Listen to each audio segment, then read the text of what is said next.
보수 딴따라. 오늘은 의료개혁 총정리 첫 번째 순서로 의사들은 왜 악마가 되었나 라는 주제로 이야기를 좀 해보려고 합니다. 여러분들은 이 의사들은 왜 악마가 되었나 라는 문구를 보고 어떤 생각이 드셨습니까? 이거는 필시 윤석열 대통령이 이제 의대 증원, 의료개혁을 잘해가지고 이제 의사들이 자기 욕심 채우는 거에 대한 설명인가 보다 라고 생각이 드십니까? 자, 결론부터 말씀드리면 정반대의 내용입니다.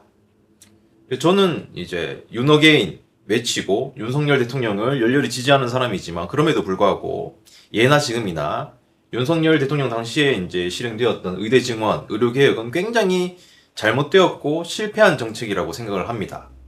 그래서 지금도 많은 보수 유튜버들이 스피커 분들께서 이 부분에 대해서 잘 내용을 모르시고 또 그래도 윤석열 대통령의 의료개혁은 잘한 것이다 라고 얘기를 많이 하시길래 이거는 제가 분명하게 말씀드릴 수 있는 부분이라 또 오래 관심 있게 또 의사분들의 말씀도 들어왔고 그런 형편을 그래도 제가 어느 정도는 안다고 생각을 했기 때문에 조금 정리를 해가지고 더 늦기 전에 짚고 가야겠다 생각을 했고 제가 바로 전 영상에 이제 윤석열 대통령을 생각하면서 광복절날 이제 막 노래를 부르고 그랬는데 갑자기 그 다음 영상에서 이렇게 잘못됐다고 얘기하는 게 굉장히 여러분들 보시기에 막 이율배반적인 게 아니냐, 왜 앞뒤가 맞냐고 하실지 모르겠지만 저는 늘 예나 지금이나 제가 지지하고 우리 편이니까 어드밴티지를 부여해서 해석을 한다. 저는 그렇지 않습니다. 그거는 바람직한 보수의 가치가 아니라 생각하고 맞는 건 맞다, 아닌 건 아니다.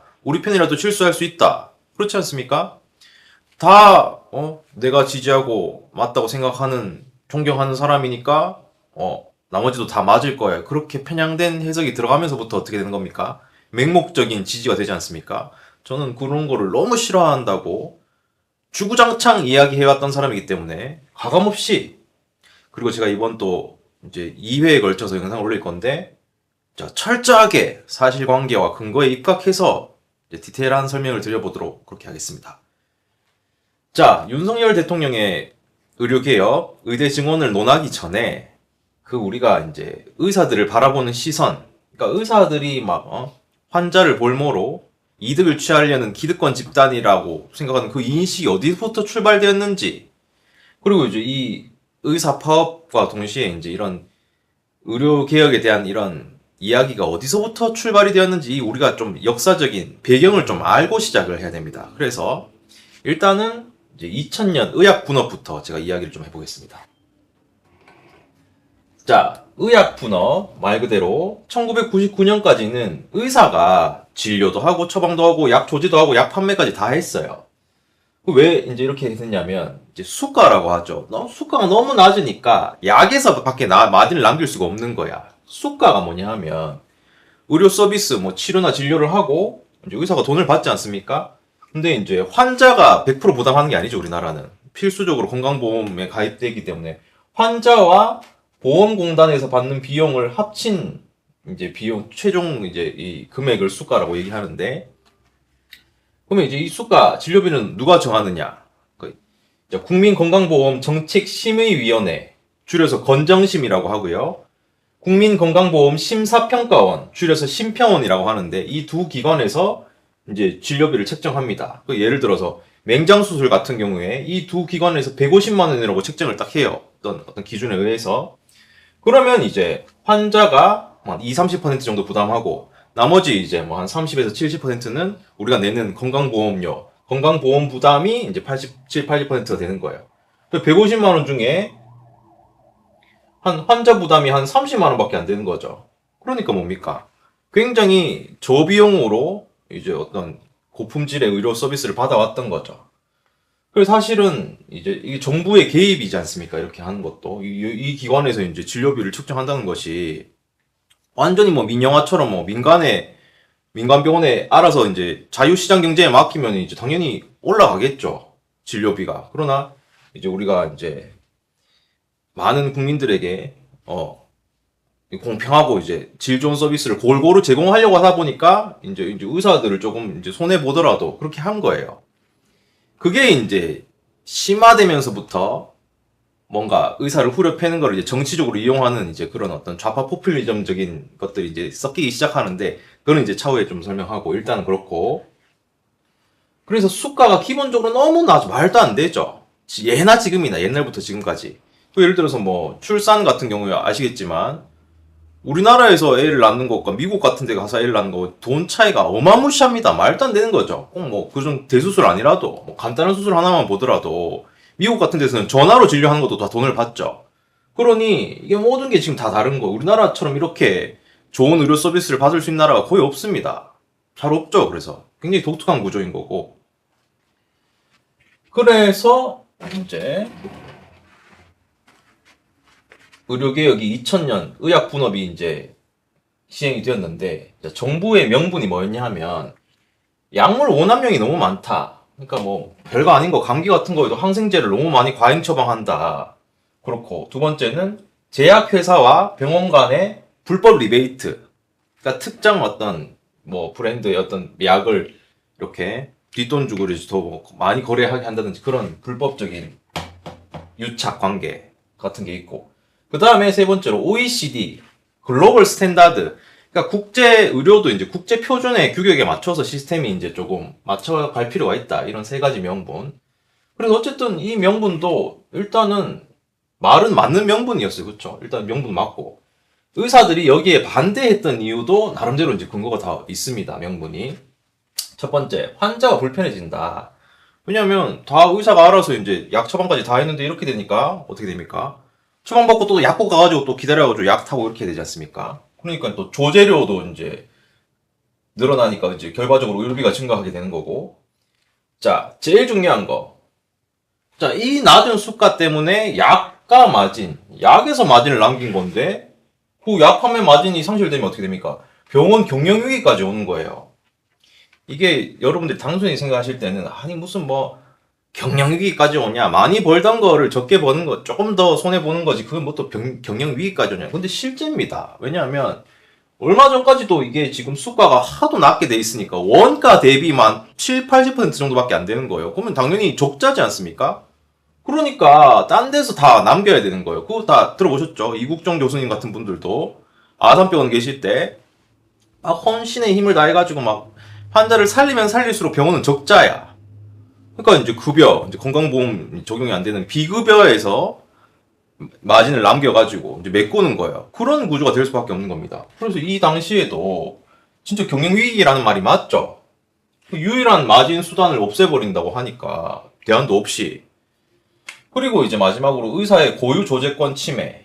이건 약간 의사로서의 어떤 뭐 자존심이라면 자존심이고 어떤 뭐 정체성 같은 문제인 거죠. 근데 환자 불편, 뭐 조재료, 뭐 의료비 증가, 뭐 이렇게 의사의 고유 조제권 침해 이런 건 사실은 좀 받아들이자면 받아들일 수 있는 문제인데, 아무래도 제일 큰 부분이 생존에 관한 문제인 거죠. 쎄 빠지게 10년 넘게 해가지고 그걸 겨우 의사 됐는데, 아니 무슨 뭐 수익이라고 봤더니 무슨 뭐 편의점 점주랑 비슷해. 그럼 누가 뭐하러 그 고생을 해서 의사 하겠습니까? 그렇지 않습니까? 그러니까 생존에 대한 문제가 맞아요.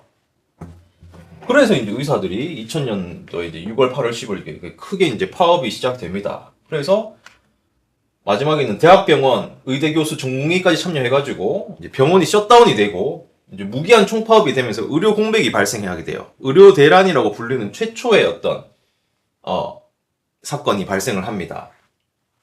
그래가지고 정부가 이제 강경 진압을 하게 되죠. 이 당시에 이제 2000년 김대중 정부거든요. 그래가지고 이제 이 윤석열 정부 때랑 마찬가지로 업무 개시 명령 복귀해라, 아니면 너네 의료법 위반이다, 형사처벌하겠다. 그래가지고 그 당시에 실제로 의협 지도부를 형사기소를 하고 일부는 구속되고 유죄 판결까지 받고 의사 면허 막 취소되고 이런 막 엄청난 이제 갈등이 이제 고조되는 상황에서 이 뭐 이거 해결될 기미가 없는 거예요. 왜냐하면 어느 정도 그래 어떤 생존에 대한 걸 보장해 주면서 이런 아무리 명분이 옳다 하더라도 그렇잖아요. 여러분 생각해 보세요. 환경을 지켜야 되고 이제 뭐 오염을 시키지 않아야 된다고 하면서 말이야 맞죠. 명분이 왜 틀리겠습니까? 그런데 그걸 위해 가지고 뭐 플라스틱을 하나도 쓰지 말자. 그 말이 맞습니까? 과자든 뭐든 모든 포장지가 플라스틱으로 돼 있는데 그거를 이제 환경보호랍시고 쓰지 말자. 현실적으로 맞지 않지 않습니까? 마찬가지로 아무리 어떤 이런 명분이 필요하더라 하더라도 의사의 어떤 생존권을 보장하는 선에서 뭔가 대안이 있어야 되는 건데 당장 이렇게 들고 나와버리니까 당연히 거센 반발이 있죠. 이런 얘기하면 또 이제 의사들 막 히포크라테스 선서부터 시작해가지고 너네가 그렇게 환자의 생명을 살리기로 그렇게 선서까지 하고 그렇게 각오하고 있으면은 그래도 그 환자의 생명을 담보로 그렇게 하지는 말아야지라고 하는데 그것도 참 이게 뭐 순진한 건지 솔직히 의사가 안정적인 경제력을 보고 하는 부분도 꽤 크지 않습니까? 근데 그걸 갖다가 선서 한번 했다고. 그래서 나는 그런 말을 굉장히 싫어해요. 의사가 아무리 환자의 생명을 그거를 이제 자기가 이제 제어하는 의사의 손에 생명이 달려있다 하더라도 세상 그 어떤 직업에도 사명감을 일부러 강요할 수 없습니다. 그래서 그러면 뭐 어디까지 그러면 얘기할 수 있냐? 그러니까 직업의식까지만 얘기할 수 있는 거예요. 그래서 직업의식과 사명감의 차이 예전에 다른 영상에서도 설명드렸는데 직업의식은 최선을 다하는 거고요. 사명감은 희생을 하는 거예요. 근데 누가 그 어느 누가 희생을 강요할 수 있겠습니까? 아니 그렇게 치면 의사만 희생을 해야 됩니까? 그러면은 자동차를 만드는 회사는 이게 국민들의 안전을 위해서 뭐 하나 제대로 만들어야 되고 다 마찬가지 아닙니까? 정치인들은요. 그럼 정책 잘못 하나 만들고 뭐 나라 막 중국에 갖다 팔고 그러면 됩니까? 그런 것도 굳이 따지자면 의사랑 똑같이 희생을 강요해야 되는 건데 의사한테만 너네들은 뭐 생명을 다루니까는 희생해라 아닌 거죠. 그래서 의료 과실이라든지 그런 어떤 문제가 발생하는 것은 희생을 하지 않았기 때문에 발생하는 게 아니라 직업의식이 떨어지기 때문에 발생하는 문제예요. 직업의식 정도의 최선만 다하더라도 제가 생각했을 때는 특별한 문제는 일어나지 않는다고 저는 생각을 합니다. 그래서 그 어떤 세상 어떤 직업에서도 직업의 귀천이 없다고 얘기했듯이 희생을 강요할 수가 없는 거예요. 근데 이렇게 마진을 완전히 이렇게 다 후려쳐가지고 이렇게 하면 지금 뭐 희생을 강요하는 게 돼버리지 않습니까? 그래서 이제 파업이 돼가지고 해결될 기미가 보이지 않지. 여기서부터가 시작입니다. 이게 또 좌파 정부지 않습니까? 자, 의사를 환자 담보로 돈 벌려는 기득권 집단으로 규정하고 프레임하고 언론 플레이를 해버립니다. 이때부터 국민들의 인식에 의사 전마들은 돈 많이 벌려고 그냥 뭐 국민들 생명 어떻게 되든지 말든지 그런 인식이 여기서부터가 출발이 되는 거예요.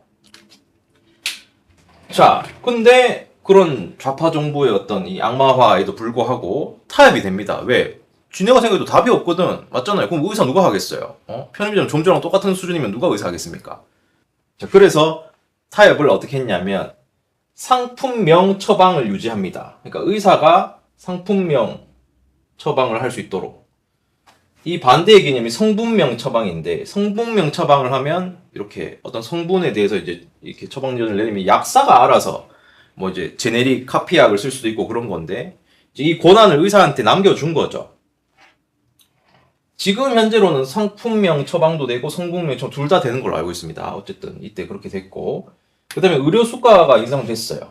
진료비를 인상했는데 이것도 뭐 굉장히 이게 되게 높인 게 아니고 그래도 턱없이 부족했지만 조금 높였다는 얘기인 거고 그 다음에 이때 이제 의대 정원 10%를 감축하게 됩니다. 왜냐하면 아니 약 판매 마진을 다 없애버리면은 수가를 높여야 되는데 수가를 높이면 어떻게 됩니까? 국민들이 내야 되는 건보료가 높아지죠. 그러면 또 이제 표가 떨어지는 거예요. 민심이 떨어지고. 그러니까 그것도 손 못 대니까 할 수 있는 방법은 의사 정원에 이제 이거를 수를 조절해서 파일을 유지하겠다. 여기서 이렇게 된 거예요. 그래가지고 이제 수급 조절 경쟁력 완화인 효과와 동시에 또 건강보험료 폭증을 막는 효과까지 누리게 됩니다. 이게 무슨 말이냐면 의사가 늘어나면 우리가 국민들이 내는 건강보험료가 늘어나요. 이거는 이제 공급이 수요를 창출하게 되는 거거든요. 반대가 됐죠. 수요가 공급을 창출하는 게 아니라 이게 지금 굉장히 전문 분야고 비대칭성이 있기 때문에 이걸 어떻게 설명해야 될지 잘 모르겠는데 예를 들어서 뭐 두쫑쿠라 얘기해 봅시다. 두쫑쿠가 우리가 뭐 애초에 필요성을 느끼고 막 수입해서 가져와야 된다 해가지고 들어와가지고 그렇게 인기가 있었던 겁니까? 아니잖아요. 들어왔는데 보고 나니까는 와 맛있다 하니까 다들 이제 유행 타가지고 그렇게 다 너도 나도 먹었던 거 아닙니까? 그렇듯이 의료도 공급이 있으면은 수요가 없었는데 공급이 늘어나잖아요. 그럼 또 그 공급하에 또, 저런 좋은 게 있네 해서 수요까지 같이 늘어나는 효과가 되는 거예요. 근데 두청쿠 이런 거는 전문 영역이 아니잖아요. 집에서 또 흉내 내고 만들 수 있지 않습니까? 근데 의료를 어떻게 하겠어요? 손 못 대죠? 초전문 영역 아닙니까? 그렇다 보니까 이제 그런 특성이 있는 거예요. 그래서 의대 정원이 이제 여기서부터도 이론적으로 그렇게 증명이 된 게 뭐냐면, 의사가 늘어나면은 우리가 내야 되는 의료비도 늘어나는 거예요. 왜냐면 다 건강보험에 가입돼 있지 않습니까? 그래서 건강보험관리공단에서 만약에 의사가 100명 있으면은 100명한테 우리가 낸 세금을 가지고 이렇게 배분을 해서 줘야 되는데, 만약에 200명이면은 200명 진료한 거에 대한 또 세금이 나가지 않습니까? 그러니까 이 굉장히 의사 수에 따라서 우리가 내는 건보료의 이 금액이 달라지는 거예요. 이게 굉장히 중요한 문제입니다. 이걸 잘 생각을 해야 되고, 자, 이거는 또 나중에 윤석열 정부의 의대 증원 얘기할 때 다시 얘기를 할 거고요. 그래서 이제 이렇게 타협이 돼서, 자, 결과적으로 그러면 이제 이때 의약분업의 긍정평가를 하자면, 첫 번째, 아까 말했듯이 약물 옴납용이 줄어들게 되죠. 항생제, 주사제 이런 거 덜 넣으니까. 그 다음에 처방의 투명성이 확보되고, 세 번째, OECD 국제표준 얘기했지만 DUR이라고 의약품 안전사용 서비스 시스템의 기반을 구축하게 됩니다. 그러면 여기까지만 보면은 서로 윈윈이네.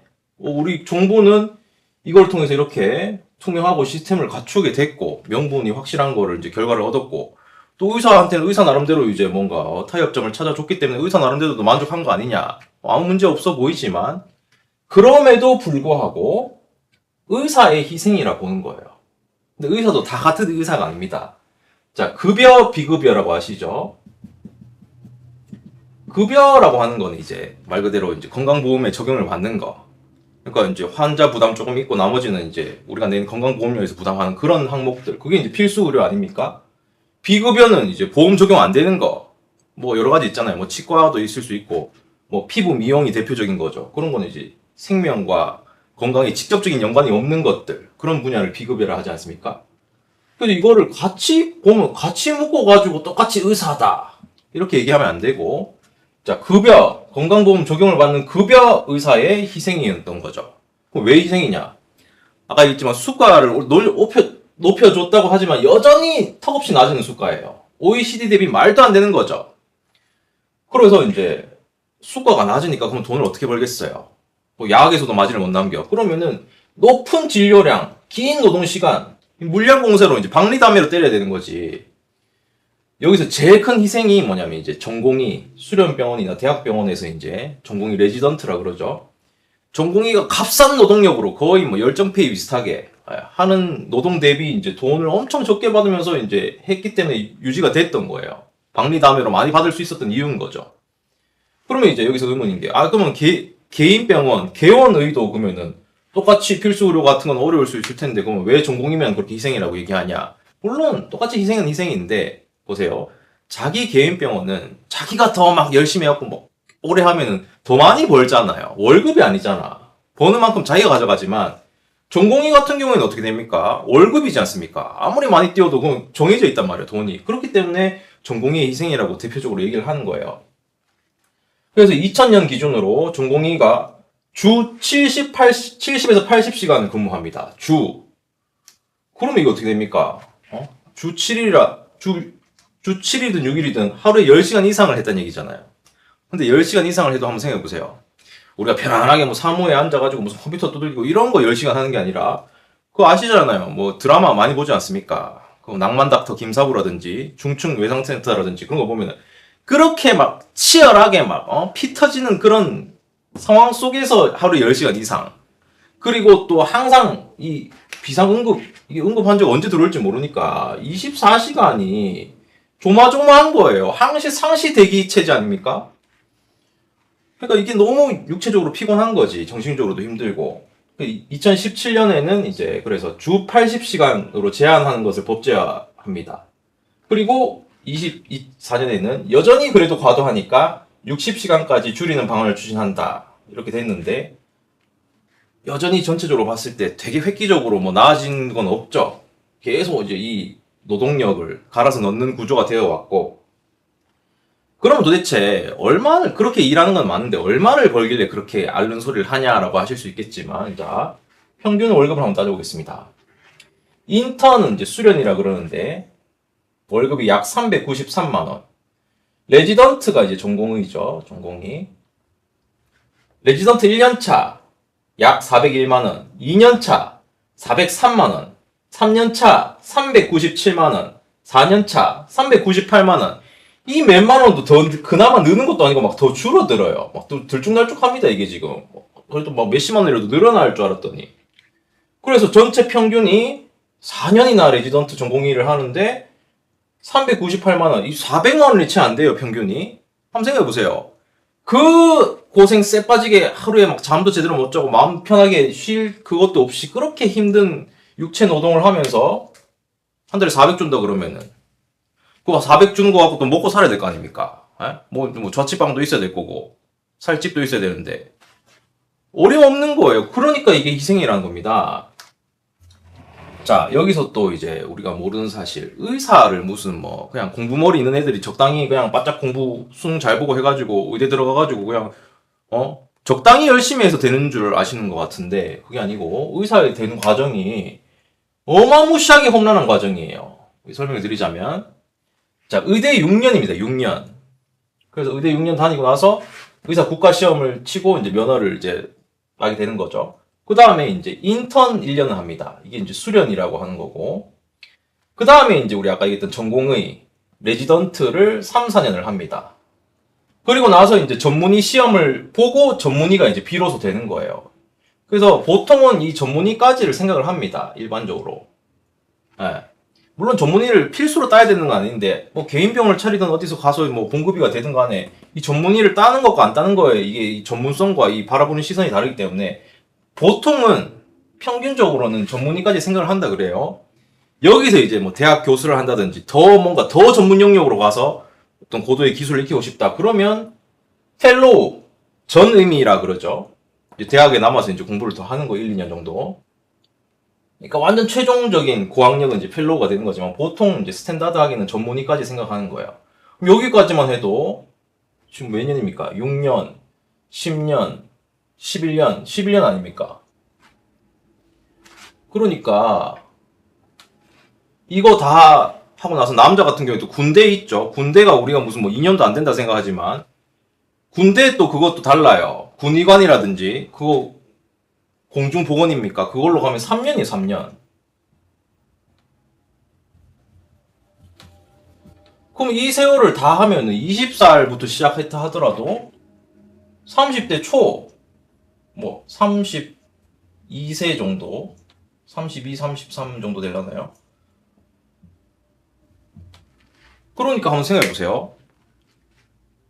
의사가 되기 위해서 그러면 뭐 대학부터 시작입니까? 공부가 고등학교부터 빡세게 할 거 아닙니까? 요즘 또 더 이러니까 또 중학교 때부터 할 수도 있고. 그러니까 완전히 10대, 20대를 제대로 맘 편하게 놀거나 즐기는 거 없이 완전히 인생의 젊은 청춘을 이 10년, 10몇 년을 다 갈아 넣어가지고 빡세게 공부해가지고 의사가 되는 거예요. 그렇게 됐는데 그러면은 당연히 노력 대비 수입을 보장해주는 게 당연한 거 아닙니까? 자유시장, 이 자본주의 당연한 거 아니에요? 근데 이거를 갖다가 이 고생을 하나도 인정하고 생각해 배려해주지 않고 무조건 의사를 후려쳐가지고 국민들 편하도록, 그럼 의사들을 다 무조건 희생은 당연합니까? 국민들이 이제 편하게 의료 서비스를 받는 거 좋다 이거예요. 근데 의사들은 이렇게 되냐고. 의사들은 국민 아니에요? 그러니까 지금 자유시장 경제를 완전히 망가뜨리는 행위야. 이거 의사들을 무조건 후려친다는 것이. 그래서 좌파 정책이라는 겁니다. 자, 가족 중에 의사가 있는 집안 같은 경우에는 아실 텐데, 저도 이제 친가에 이제 신경외과 삼촌 계시고, 외가에는 안과 삼촌 계시는데, 보면은, 바로 알아요. 의사는 정말 본인 좋은 직업이 아닙니다. 에? 배우자가 좋던지 자식들이 좋은 직업이지, 본인은 평생을 그냥 정령도 없이 그냥 그 원장 진료실에 박혀가지고 몇 평 안 되는 거기서 계속 하루 종일 환자 보고 돈을 많이 번다 할지언정 물론 좋은 집에 살고 좋은 차 탈 수 있겠죠. 그러나 그걸 누릴 시간이 없어. 진짜 허리 디스크 걸려가면서 계속 하루 종일 앉아 있으니까 운동할 시간도 겨우 내가지고 자기 즐길 시간이 없다니까. 그런 사람들이 의사입니다. 그게 보통의 의사들이에요. 막 돈을 많이 벌었고 그거를 막 사치를 누리고 막 좋은 차 타고 다니면서 하차감을 막 즐기면서 산다. 그런 의사 몇 명 있을까요? 그래서 우리가 의사들을 생각했을 때는 막 돈 잘 버는 사자 막 그렇게 얘기할 수 있겠지만 의사들은 진짜 달라요. 그 돈보다도 어떻게 보면은 그 안정감을 더 돈보다 우선시 생각합니다. 그러니까 꾸준히 별탈 없이 이제 정년 없이 계속 일을 할 수 있는 거기에 메리트를 최고를 두는 거지. 돈을 많이 막 왕창 번다 그렇게 생각했으면 뭐 사업이나 그 똑똑한 머리 사용해가지고 뭐 다른 거 했겠죠. 돈만 생각했으면은 그렇지 않다는 거고. 이 악마화를 시작해버리니까 이제 그게 이제 뇌리에 박혀 있는 거죠. 국민들 그 의료대란 2000년도에 의약분업에서 발생한 그 사건을 통해서 정부가 완전히 의사들을 이제 그런 식으로 몰아가다 보니까 그런 인식이 여기서부터 심겨진 거예요. 그래가지고 이제 요 체제가 바로 우리가 지금까지 누려왔던 세계 최고의 K 의료가 지금 이건 거예요. 저비용으로 고품질의 의료 서비스를 받을 수 있고, 그 이유는 뭐냐면 아까 얘기했지만 전공의들 포함해서 필수 의료 종사자들의 희생, 값싼 노동력이고, 자, 요 업계 전문 용어로 바이탈뽕이라 그러는데 뭐냐 하면 그런 거 있잖아요. 막 낭만닥터 김사부처럼 막 사람을 살리는 그런 어떤 열정, 사명감, 긍지 같은 거, 사람을 살리는 데에서 오는 그런 기쁨이랄까요, 보람이랄까, 그런 거를 이제 바이탈뽕이라 얘기하거든요. 나름대로 이제 긍지가 있지 않습니까? 내가 조금 힘들어도 사람 살리는 그거에 이제 그런 취한다 그런 의미예요. 뽕이라는 것이 마약처럼. 그거 플러스 이제 의사들이 자꾸 뭐만 하면은 조그만 거 가지고 다 파업하고 막 다 배째라 환자 내팽치고 나오는 게 아니고, 의사들이 이런 식으로 크게 파업을 한다는 건 완전히 벼랑 끝에 몰렸을 때 이렇게 나오는 겁니다. 아무 때나 파업을 하는 게 아니에요. 의사들은 그냥 최소한의 안정감만 지켜주면 됩니다. 불만 없이 그냥 다 알아서 그냥 조용조용하게 자기 할 일 하는 사람들이에요. 그래서 이제 관습을 유지하려는 사람들이지 1순위로 안정성을 추구하지 않습니까? 의사인들 뭐 그런 부귀영화를 누리겠다고 국민들 그래 악마 소리 들어가면서까지 다 파업을 하고 자기 환자 그렇게 바이탈뽕으로 이제 유지했던 사람들이 환자 버리면서까지 파업을 왜 나오겠어요? 그러니까 이게 지금 다 언론에 했던 왜곡된 언론 플레이에 의해서 그렇게 의사들을 우리가 그렇게 보는 거예요. 심지어 무슨 뭐 의사들은 막 사짜 집안 막 의사들은 막 예쁜 배우자 없고 잘생긴 배우자 없고 뭐 그런 식으로까지 얘기하던데 그건 의사뿐만입니까? 그럼 변호사는요? 사짜 돌린 그런 직업은 다 그런 어떤 능력자로 불리는 거 아닙니까? 근데 왜 하필 그 기준을 의사는 더 안 이꼽게 보냐는 거지. 그거는 자본주의에 당연한 거 아닙니까? 아니 의사뿐만 아니라 좋은 차 타고 좋은 집 잘 살고 뭐 그런 거 하면 다 능력자지 않습니까? 오히려 이런 거는 굉장히 들인 노력이 공정한 거죠. 이런 걸 안 이꼽게 볼 거면 차라리 그런 거 있잖아요. 나는 오히려 이렇게 노력에 의해서 얻어지는 거 말고 막 잘생기고 예쁘게 태어나고 그 얼굴 하나로 잘 되는 거, 그런 게 오히려 더 불공평하죠. 이런 거보다 훨씬 더 불공평하지 않습니까? 그럼 자기 노력이 얼마나 그거 했겠어요. 태어나길 그렇게 태어났는데 뽑기 잘 돼가지고 잘 되는 거 아닙니까? 그렇듯이 그것마저도 사실은 인정해야 되는 부분이죠. 그래서 의사들이 잘 나가는 거를 자꾸 배아파하는 심리까지 여기에 더해지니 뭡니까? 악마화하는 거랑 만나버리니까 의사를 바라보는 시선이 그렇게 나쁘게 된 겁니다. 악마가 여기서부터 시작된 거예요. 여기까지 이해를 하시고, 자, 그렇게 세계 최고의 K 의료가 이제 윤석열 정부 2024년에 의대 증원을 발표하면서부터 다시 마찰이 있어가지고 거기서 또 아까 의약분업처럼 의사들이 파업을 하니까 또 강경하게 이제 악마화시키고 다 때려잡았죠. 그 과정에서 이 최고의 K 의료가 다 무너져 버립니다. 왜냐하면 전공의들이 이제 더 이상 우리가 이제 노동력을 희생하지 않겠다가 다 떠나버린 거예요. 그 이제 내용들을 디테일하게 또 다음 영상에서 설명을 드리겠습니다. 오늘 여기까지 하겠습니다. 멸국입니다.